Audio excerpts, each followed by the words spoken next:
exactly what is going on. So he did have fever kind of overnight, and his white count's still running high. So we're thinking there's some kind of infection going on that's maybe causing him. He's a lot more like sleepy today than he has been in the past. So we can kind of get him to wake up. He'll open his eyes. He'll kind of look at us, but then he just wants to go right back to sleep. We did repeat a scan on his head this morning just to make sure there wasn't anything going on with the bleeding that that had gotten worse, and that was all good. That was nice and stable. Oh, good. But basically we've been getting some other workup now, trying to figure out exactly what is going on. So we're just checking on his heart. Haven't found anything so far, but there's still a couple labs pending there.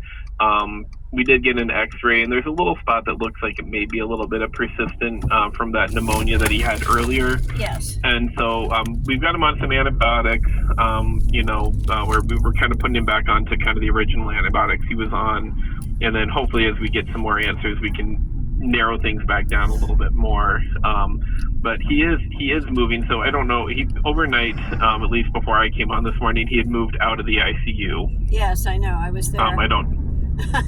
Yep.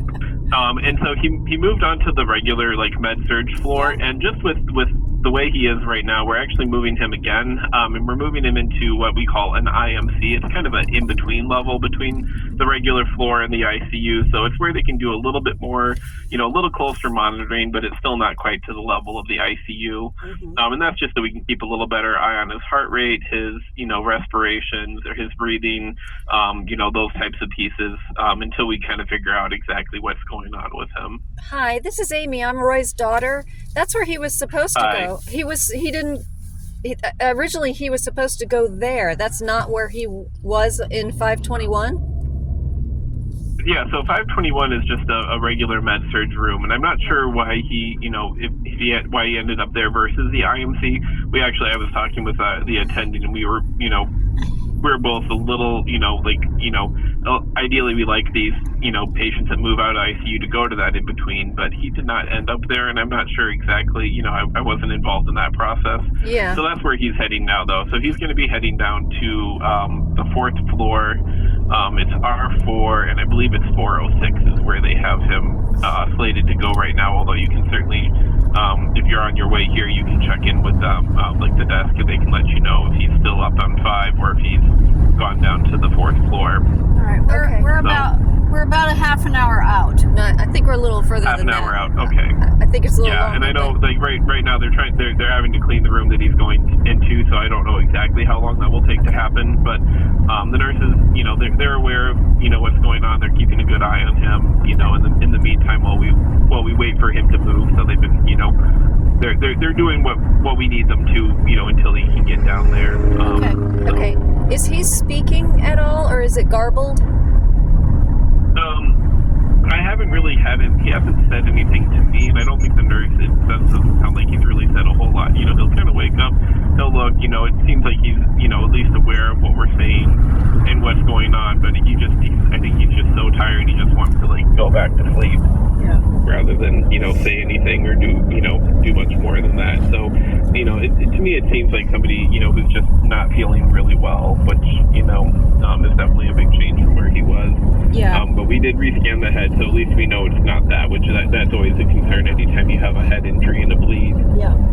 When you have something like this happen, you want to make sure it's not that. So we've gotten that ruled out, and as I said, just between the fever overnight and then his white count being elevated, even a little more than where it had been, we kind of are thinking most likely infection, and I think the lungs is the most likely source, but we're going to kind of check through everything else as well just to make sure we're not missing something. Yeah, I had noticed yesterday that he wasn't speaking as clearly as he had been the day before, and I had asked about that, and they said, well, sometimes people who they're still healing, but they just have a bad day once in a while. And I think it's a little more than that. I'm glad you did the scan, because I was worried that maybe he was backsliding a little bit.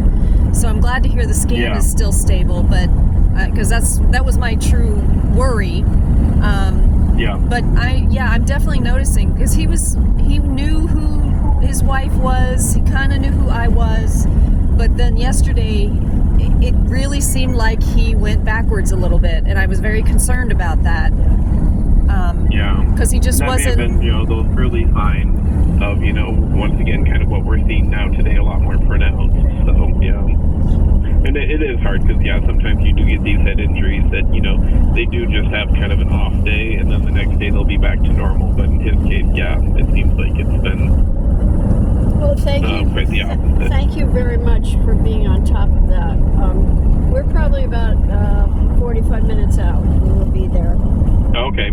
Well, I will try to swing by his room then, kind of, some point this afternoon, just so I can kind of update you on any of the test results that we're waiting on right now, and then kind of see how he's doing at that point as well. So I will hopefully see you at some point this afternoon. Again, what is your name? Okay. What is your name? Walter. Walter.